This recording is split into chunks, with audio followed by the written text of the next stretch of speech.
രാഹുൽ മാങ്കൂട്ടത്തിനെതിരായ രണ്ടാമത്തെ പരാതി പാർട്ടിക്കുള്ള കെണിയെന്ന് KPCC president Sunny Joseph. 23-കാരിയുടെ പരാതിയിലൂടെ തന്നെയും പാർട്ടിയെയും കൊടുക്കാൻ നോക്കി.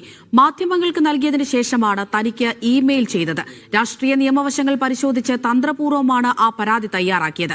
പ്രതിപക്ഷ നേതാവുമായി കൂടിയാലോചിച്ച് വേഗത്തിൽ പരാതി ഡിജിപിക്ക് കൈമാറുകയായിരുന്നുവെന്നും സണ്ണി ജോസഫ് മീഡിയ വണ്ണിനോട് പറഞ്ഞു. ഷാഫി പറമ്പിലിനെ തകർക്കാൻ സിപിഎം ഗൂഢാലോചന നടത്തുകയാണ്. PV അൻവറിനെ ഒപ്പം കൂട്ടാനാണ് കോൺഗ്രസ് തീരുമാനമെന്നും സണ്ണി ജോസഫ് മീഡിയ വൺ വോട്ടുപാതയിൽ പറഞ്ഞു.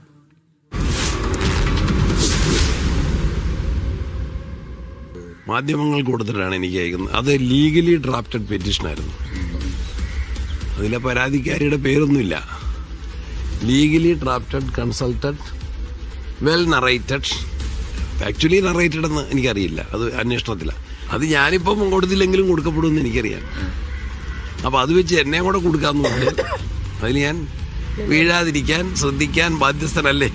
ഷാഫിയെ പേരാമ്പ്രയിലെ പോലീസ് ആക്രമിച്ചു. എന്നിട്ട് ഷാഫിയുടെ പേര് കള്ളക്കേസെടുത്തു. പാലക്കാട്ടെ വിജയത്തിൻ്റെ ഉത്തരവാദി ഷാഫിയാണെന്ന് എല്ലാവർക്കും അറിയാം.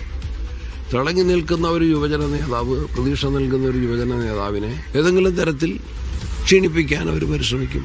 PV അൻവറിനുമായി സഹകരിപ്പിച്ച പോലല്ലേ നല്ലത്. ആ പാർട്ടി തീരുമാനിച്ചിട്ടുണ്ട്. തദ്ദേശ തെരഞ്ഞെടുപ്പിൽ UDF-ന് നിരുപാധിക പിന്തുണ നൽകാൻ തീരുമാനിച്ചിട്ടുണ്ട്. ഇനിയുള്ള അസംബ്ലി തെരഞ്ഞെടുപ്പിൽ അവരുമായിട്ട് യോജിച്ചു പോകാൻ കഴിയുമെന്നാണ് ഞാൻ കരുതുന്നത്. ഇന്നലെ തിരുവനന്തപുരത്തെ പ്രിൻസിപ്പൽ സെഷൻസ് കോടതി രാഹുൽ മാങ്കൂട്ടത്തിന് ജാമ്യം അനുവദിച്ച ഒരു രണ്ടാമത്തെ പരാതിയുണ്ട്. ആ പരാതി നമ്മളൊക്കെ ആദ്യം അറിഞ്ഞത് ഇത് KPCC പ്രസിഡന്റിന് ലഭിച്ച പരാതി KPCC പ്രസിഡന്റ് നേരെ DGPക്ക് കൈമാറി എന്നുള്ളതാണ് നമ്മൾ അറിഞ്ഞത്. പക്ഷേ അത് അങ്ങനെ ആയിരുന്നില്ല.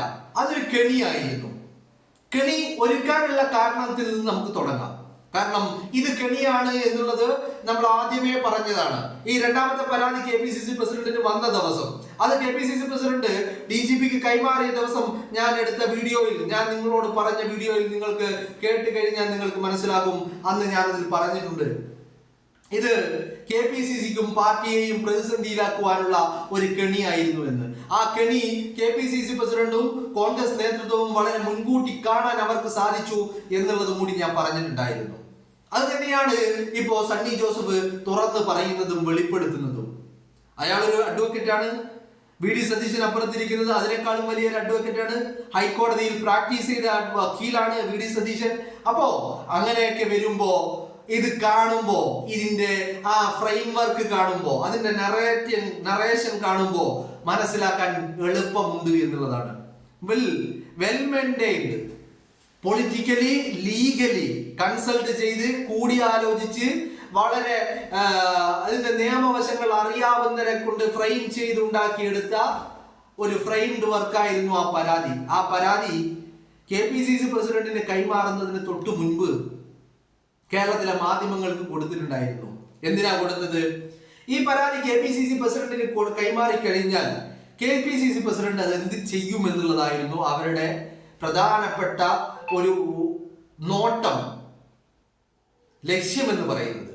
കാരണം KPCC പ്രസിഡന്റ് അത് പുറത്തറിയിക്കാതെ ഉള്ളിൽ വെച്ചുകൊണ്ട് അതിനെപ്പറ്റി വല്ല അന്വേഷണവും നടത്തുമോ, അതല്ല അത് പുറത്തേക്ക് വിടുമോ, അത് നിയമത്തിന്റെ മുന്നിലേക്ക് കൈമാറുമോ എന്നൊക്കെയുള്ളതായിരുന്നു അവരുടെ നോട്ടം. അവരാഗ്രഹിച്ചത് അത് KPCC പ്രസിഡന്റ് ഒരിക്കലും അത് ഈ പറയുന്ന DGPക്ക് നിയമത്തിന്റെ മുന്നിലേക്ക്, കേരളത്തിന്റെ രാജ്യത്തിന്റെ നിയമവ്യവസ്ഥയ്ക്ക് മുന്നിലേക്ക് കൈമാറരുത്, പാസ് ചെയ്യരുത് എന്ന് ആഗ്രഹിച്ചിരുന്നു. പക്ഷേ ആ ആഗ്രഹത്തെയൊക്കെ KPCC പ്രസിഡന്റ് ആരാമോൻ, ആ ആഗ്രഹത്തെയൊക്കെ അതിന്റെ നുളയിലെ നുള്ളിക്കളയാൻ KPCC പ്രസിഡന്റിന് സാധിച്ചു എന്നുള്ളതാണ്.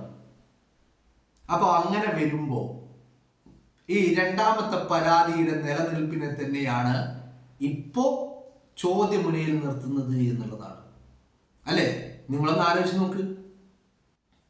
ഇപ്പോ ഒരു പരാതിക്കാരി, ഒരു ജെന്യൂൻ ആയിട്ടുള്ള പരാതിക്കാരി ആയിരുന്നെങ്കിൽ ആ പരാതിക്കാരി KPCC പ്രസിഡന്റിന് ഒരു പരാതി കൈമാറി.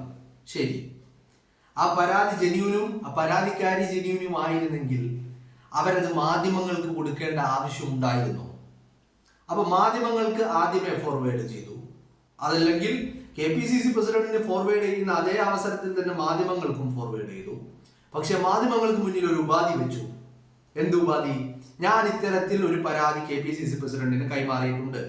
അതിൽ എന്ത് നടപടി വരും, അത് പുറത്ത് വിടുമോ പുറത്ത് വിടാതിരിക്കുമോ, നിയമത്തിന് മുന്നിലേക്ക് പാസ് ചെയ്യുമോ, നിയമത്തിന് കൈമാറുമോ എന്നുള്ളതൊക്കെ നോക്കി കണ്ടതിന് ശേഷം മാത്രം നിങ്ങൾ ഈ വിഷയത്തിൽ സംസാരിച്ചാൽ മതി, ഇടപെട്ടാൽ മതി എന്നുള്ളത്. അപ്പൊ ആഗ്രഹിച്ചത് അത്രയും ആ പരാതി KPCC പ്രസിഡന്റ് പുറത്ത് വിടരുത് എന്നായിരുന്നു ആഗ്രഹിച്ചത്.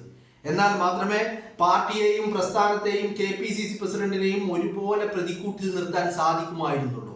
പക്ഷേ ആ ചിന്തകളെയൊക്കെ മുൻകൂട്ടി മനസ്സിൽ കാണാൻ അല്ലെങ്കിൽ മാനത്ത് കാണാൻ KPCC പ്രസിഡന്റിനും BD സതീശനും സാധിച്ചു എന്നുള്ളതാണ്. പരാതി വന്ന ഉടനടി വെരി നെക്സ്റ്റ് സെക്കൻഡ്, മണിക്കൂറുകൾ എടുത്തില്ല, അടുത്ത സെക്കൻഡിൽ അത് DGPക്ക് മുന്നിലേക്ക് എത്തുകയാണ് ഉണ്ടായിരുന്നത്. അപ്പൊ പരാതിക്കാരി അതുപോലെ ഈ പരാതിയും ജെന്യൂൻ അല്ല എന്നുള്ളത് നമുക്കിവിടെ ബോധ്യമാവുകയാണ്. പരാതിയിൽ പറഞ്ഞിരിക്കുന്നത് ആരോപണങ്ങൾ മാത്രമാണ്.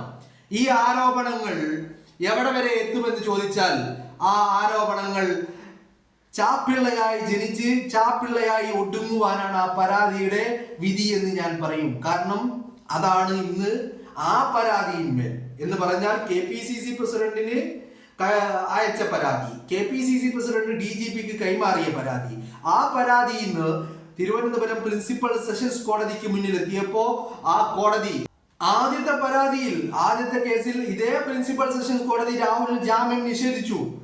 ആ പരാതിയിൽ രാഹുൽ ഹൈക്കോടതിയിൽ പോയിട്ടാണ് നോട്ട് ടു അറസ്റ്റിലേക്ക് എത്തിയത്. എന്നാൽ രണ്ടാമത്തെ പരാതിയുടെ ഫ്രെയിംവർക്ക് വളരെ ലീഗലി കൺസൾട്ടഡ് ആയിരുന്നുവെങ്കിലും അതിന്റെ ജെന്യൂനിറ്റി കോടതിക്ക് തന്നെ സംശയമുളവാക്കുന്ന രീതിയിലായി. അതാണ് രണ്ടാമത്തെ പരാതിക്ക് രാഹുലിന് ഹൈക്കോടതിയിലേക്ക് പോകേണ്ടി വന്നില്ല. രണ്ടാമത്തെ പരാതി തിരുവനന്തപുരത്തെ പ്രിൻസിപ്പൽ സെഷൻസ് കോടതിയിൽ നിന്ന് തന്നെ ജാമ്യം നേടിയെടുക്കാൻ കഴിഞ്ഞു എന്നുള്ളത്. അപ്പൊ ചുരുക്കി പറഞ്ഞാല് ഇപ്പോ കാര്യങ്ങൾ കുറച്ചുകൂടി വ്യക്തമാകുന്നു. ഇത്രയും ദിവസം ആദ്യ പരാതി വന്നു, മുഖ്യമന്ത്രിക്ക് മുന്നിൽ ആദ്യത്തെ പരാതി വരുന്നു, ആ പരാതിയും പരാതിയുടെ ബാക്കിയുള്ള വിശദാംശങ്ങളും ഒക്കെ പുറത്തേക്ക് വന്നപ്പോ ആ പരാതി നിലനിൽക്കില്ല അല്ലെങ്കിൽ അതിൽ ഒരു ചോദ്യം ഉയർന്നു തുടങ്ങിയപ്പോഴാണ് രണ്ടാമത്തെ പരാതി വരുന്നത്. രണ്ടാമത്തെ പരാതി KPCC പ്രസിഡന്റിന് അയച്ചത് തന്നെ ഒരു കെണിയാണെന്ന് ഞാൻ ആദ്യമേ പറഞ്ഞിരുന്നു. അതിൽ പറഞ്ഞിരിക്കുന്ന ഊരും പേരും പറയാത്ത 23 എന്ന് മെൻഷൻ ചെയ്തത് രണ്ടാമത്തെ കെണിയാണെന്ന് ഞാൻ ആദ്യമേ പറഞ്ഞിരുന്നു. മൂന്നാമത്തെ കാര്യം ഞാൻ പറഞ്ഞത് ആ പറയുന്നത് നിയമത്തിന്റെ മുന്നിൽ നിയമ നടപടി ഉണ്ടാവണം എന്നല്ല ആ പരാതിയിൽ ആവശ്യപ്പെട്ടിരിക്കുന്നത്, പകരം പാർട്ടി പ്രസ്ഥാനം നടപടിയെടുക്കണം എന്നാണ് പറഞ്ഞിരിക്കുന്നത്.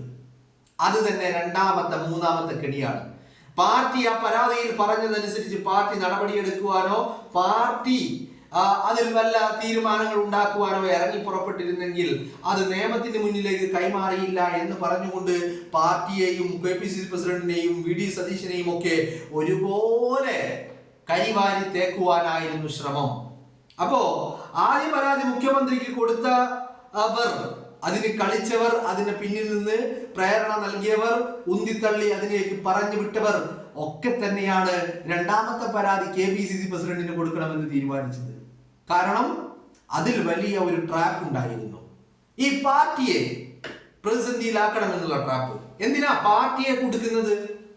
കാരണം രാഹുൽ വിഷയം വേണ്ട വിധം കേരളത്തിന്റെ ജനമനസ്സുകളിൽ സ്വാധീനം ഉണ്ടാക്കാൻ സാധിച്ചില്ലെന്ന് മാത്രമല്ല, ഒന്നാം ഘട്ടം തെരഞ്ഞെടുപ്പ് നടന്നു കഴിഞ്ഞു. രണ്ടാം ഘട്ട തെരഞ്ഞെടുപ്പ് വരുമ്പോഴേക്കും അല്ലെങ്കിൽ ഈ തദ്ദേശ തെരഞ്ഞെടുപ്പിൽ രാഹുൽ മാങ്കൂട്ടം വിഷയമല്ല ചർച്ചയാവുക എന്നുള്ള ചില തിരിച്ചറിവുകൾ ചിലർക്കൊക്കെ ഉണ്ടായിട്ടുണ്ട്.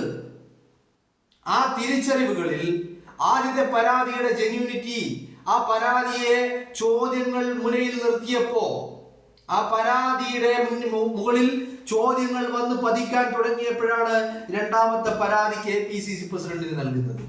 അത് ഈ പാർട്ടിയെ പ്രതിസന്ധിയിലാക്കാൻ വേണ്ടിയിട്ടാണ്. ശബരിമലയിലെ അയ്യന്റെ പൊന്നുകൊള്ള, അയ്യന്റെ പൊന്നു കെട്ടത് ആരപ്പ എന്ന് ചോദിച്ചാൽ അത് സഖാക്കളാണ് അയ്യപ്പ എന്ന് പറയുന്ന സ്ഥിതിയിലേക്ക് കേരളത്തിലെ ജനങ്ങൾ മാറിയപ്പോ അവിടെ പ്രതിരോധം തീർക്കുവാൻ, ശബരിമലയിലെ അയ്യന്റെ പൊന്നുകൊള്ള മറച്ചു പിടിക്കുവാൻ പിണറായി വിജയൻ എന്ന് പറയുന്ന ഭൂലോക തോൽവി, ആ ഭൂലോക തോൽവിയെ ജനം ഇങ്ങനെ പൊതുമധ്യത്തിൽ ഉരിച്ചു നിർത്തുന്നത് കാണാൻ കഴിയാതെ വന്നപ്പോഴാണ് രാഹുൽ മാങ്കൂട്ടത്തിനെതിരെയുള്ള പരാതികളുടെ പ്രവാഹം വരുന്നത്. അത് തന്നെയാണ് ആ രണ്ടാമത്തെ പരാതി KPCC പ്രസിഡന്റിലേക്ക് പോകാനുള്ള കാരണവും അത് തന്നെയാണ്. അപ്പോ അതിന്റെ പിന്നിൽ വളരെ വളരെ വലിയ ലീഗൽ കൺസൾട്ടേഷൻസ്, പൊളിറ്റിക്കൽ കൂടിയിരുന്നുള്ള ആലോചനകൾ, രാഷ്ട്രീയ ആളുകളുടെ ഇടപെടലുകൾ ഒക്കെ ഉണ്ടായിട്ടുണ്ട്. ആ ഇടപെടലാണ് മുഖ്യമന്ത്രിക്ക് പരാതി കൊടുക്കാതെ KPCC പ്രസിഡന്റിന്റെ മുന്നിലേക്ക് ആ പരാതിയെ എത്തിച്ചത്. അതാണ് അഡ്വക്കേറ്റ് സണ്ണി ജോസഫ്. ആര്? Advocate Sunny Joseph, advocate VD Satheesan. അവർക്ക് ആ പരാതി കണ്ടപ്പോഴന്നെ അതിന്റെ ആ ഫ്രെയിം വർക്കുകൾ, അതിന്റെ ഓരോ സെന്റൻസുകളിലും ഉന്നയിച്ചിരിക്കുന്ന കാര്യങ്ങളെ കുറിച്ച് വ്യക്തമായിട്ട് ബോധ്യമാകാൻ കാലതാമസം എടുത്തില്ല എന്നുള്ളത് മനസ്സിലായില്ലേ? ഇപ്പൊ ഗോവിന്ദനാണ് അയച്ചിരുന്നെങ്കിൽ ഗോവിന്ദൻ എന്ത് അഡ്വക്കേറ്റ്, ഗോവിന്ദൻ എന്ത് നിയമം, ഗോവിന്ദൻ എന്ത് നിയമവ്യവസ്ഥ, മനസ്സിലായില്ലേ? നമ്മൾ ഇന്ന് രാവിലെ സംസാരിച്ചിരുന്നു. ഗോവിന്ദൻ PK ശ്രീമതിയെയും AK ബാലനെയും പറഞ്ഞു വിട്ടിട്ടുണ്ട്. ഏത്? നമ്മുടെ AKG സെന്ററിലെ മെഷീന്, തീവ്രത അളക്കുന്ന മെഷീനും എടുത്തുകൊണ്ട് പറഞ്ഞു വിട്ടിരുന്നു. പക്ഷേ പരാതിക്കാരി ആട്ടിയിറക്കി. ഏത് പരാതിക്കാരിയാണെന്നറിയുമോ? CPM-ന്റെ മുൻ MLA PT കുഞ്ഞു മുഹമ്മദ് ഹോട്ടൽ മുറിയിൽ സിനിമാ ചർച്ചയുമായി ബന്ധപ്പെട്ട് ഹോട്ടൽ മുറിയിലേക്ക് വിളിച്ചു വരുത്തിയിട്ട് ക്രൂരമായി പീഡിപ്പിച്ച പരാതി. 12 ദിവസം 14 ദിവസം കാത്തിരിക്കേണ്ടി വന്നു ഈ പരാതിക്കാരിക്ക്. അതിൽ എന്തെങ്കിലും ഒരു FIR എങ്കിലും ഉണ്ടോ എന്നുള്ള ആ FIR നമ്പർ കിട്ടാൻ. ആ പരാതി പോയത് എവിടുക്ക? ആ പരാതി പോയത് KPCC പ്രസിഡന്റിനല്ല. ആ പരാതി പോയത് പിണറായി വിജയന്റെ മുന്നിലേക്കാണ്, കേരളത്തിന്റെ മുഖ്യമന്ത്രിയുടെ മുന്നിലേക്കാണ്, കേരളത്തിന്റെ ആഭ്യന്തരമന്ത്രിയുടെ മുന്നിലേക്കാണ്.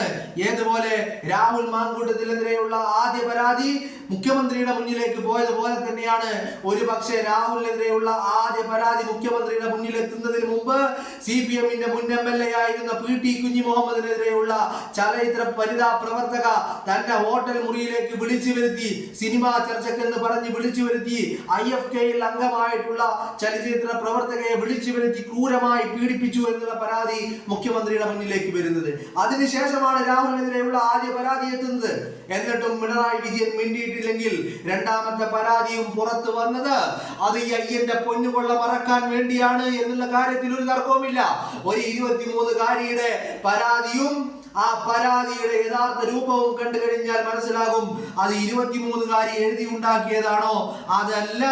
അതിന് വലിയ ലീഗൽ കൺസൾട്ടേഷൻസ് ലഭിച്ചിട്ടുണ്ടോ, പൊളിറ്റിക്കൽ പിന്തുണ ലഭിച്ചിട്ടുണ്ടോ എന്നുള്ളത് അത് മനസ്സിലാക്കാൻ കഴിയാത്ത കിഴങ്ങനല്ല പിണറായി വിജയ, ഈ പറയുന്ന സണ്ണി ജോസഫ് അല്ലെങ്കിൽ VD സതീശൻ. അത് മനസ്സിലാക്കാനുള്ള ബുദ്ധിയൊക്കെ കോൺഗ്രസ് നേതൃത്വത്തിന് ഉണ്ട് വിജയ. തൈക്കണ്ടി വിജയൻ എത്രയൊക്കെ ശ്രമിച്ചാലും അയ്യന്റെ പൊന്നുകൊള്ള തന്നെയാണ് ഈ തെരഞ്ഞെടുപ്പിലെ ചർച്ചാ വിഷയം എന്നുള്ള കാര്യത്തിൽ ഒരു തർക്കവും നിങ്ങൾക്കാർക്കും വേണ്ട.